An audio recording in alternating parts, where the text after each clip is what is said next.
27 drones ukrainiens ont été abattus en une seule nuit au-dessus de plusieurs régions russes. Cette annonce, faite par le ministère de la Défense, marque une intensification des attaques et contre-attaques dans le cadre du conflit en cours.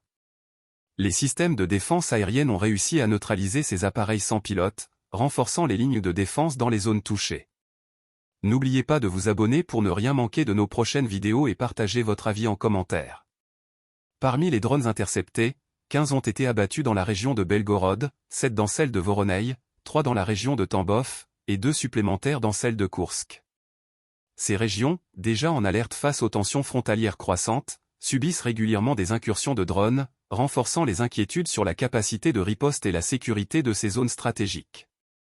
Le gouverneur de la région de Voronezh, Alexandre Goussev, a confirmé qu'une attaque de drone avait ciblé un dépôt pétrolier dans la région de Lysychinsk. L'incendie qui s'en est suivi a été rapidement maîtrisé, et aucune victime n'a été signalée. Cependant, cet incident met en lumière les risques croissants pour les infrastructures critiques russes, et la vulnérabilité des installations pétrolières et industrielles face aux frappes ukrainiennes.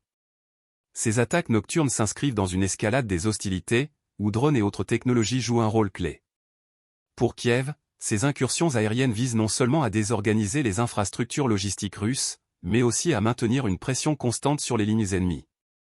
Du côté russe, la neutralisation de ces appareils est présentée comme une preuve de l'efficacité des systèmes de défense et de la vigilance accrue dans ces zones sensibles.